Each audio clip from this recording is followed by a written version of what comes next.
in 2016, Mark Zuckerberg came to Africa and specifically Nigeria to explore the landscape and just get a sense of what was happening with the tech ecosystem. And that triggered a series of Facebook visits and investments in what's going on in Africa, which led to us deciding that Nigeria is actually this huge potential of talent and resources and just the human mind that we could explore. And so in November 2017, we announced that we're going to do exactly that. We're going to invest in the community space here in Lagos and also train 50,000 Nigerians in digital skills and entrepreneurship. But to do that, we needed a partner that is not only well-versed in the ecosystem and respected as a leader, but is also passionate and has a track record of success in driving impact in technology and innovation in Nigeria. And of course, that led us to Co-Creation Hub. And so that was the beginning of that partnership and that relationship that became physically evident with the launch of NG Hub in Yaba 9 months ago, which also coincided with when we announced the FBStart Accelerator program.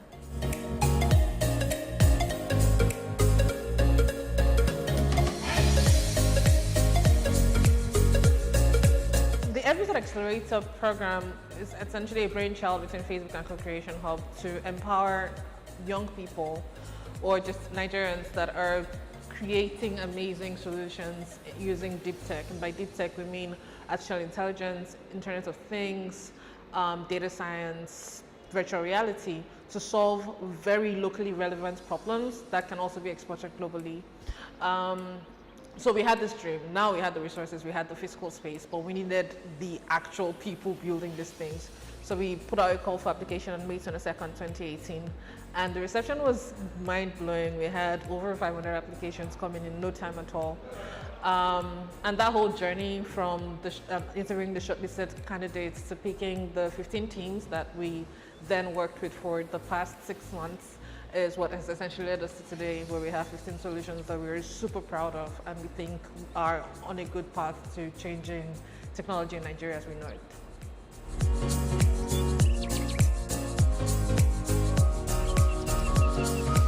So after we put out the call for applications after the launch of NG Hub in May, we went to 13 cities across the country in the 6 geopolitical zones across the country, right? And in these cities, we went to universities, we went to innovation hubs, in search of innovators who were already using deep tech to solve problems locally or globally. Along this journey, we met really amazing guys. We met developers and entrepreneurs at different stages. We went to people who were really early stage, who were just getting into the engineering space. We also met some entrepreneurs who had already built several startups. We met some really great engineers. But the interesting thing was that it was a good mix of BSc students, MSc students, PhD students, and also entrepreneurs that we met across the cities.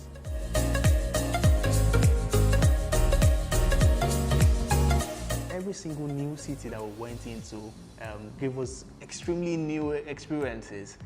The audience and the students and every single person that we met in these new cities gave us a new way of looking at deep tech. We experienced new innovations. We experienced students who were in Enugu who were already building drones. In Kaduna, we saw some guys who were making 3D printers out of locally made materials, and many more examples of this across the entire country. At the end of the call for applications, something that we didn't imagine happened. We had 540 applications from innovators across the country. Really quality ideas that were looking to solve problems across a variety of sectors. And what we then had to do was then go on the arduous task of then trying to shortlist all of these applications to the final 15. This was a very arduous 8-week process, right? Where we used a very wide selection of both internal and external experts from across different sectors. And we're intentional about this because what we then tried to do was try to get experts from each of the sectors that the main shortlisted applicants were in, such that we got a very unbiased overview about the solution that they were trying to build, about the existence of that particular pain point in the sector, and also the long-term viability of the solution that they were building.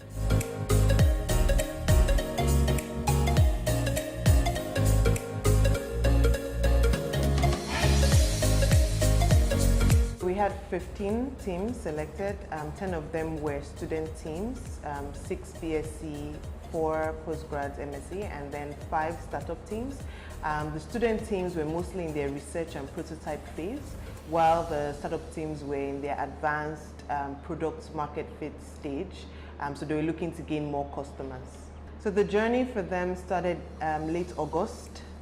We started off with a 1-week boot camp. So some of the teams were going to be virtual teams, so they would join in on the accelerator program virtually because they were students. So we wanted a week where they could all come together, interact with each other, where we can set expectations as well. And so during that time, they worked on refining their solution because they all had different ideas.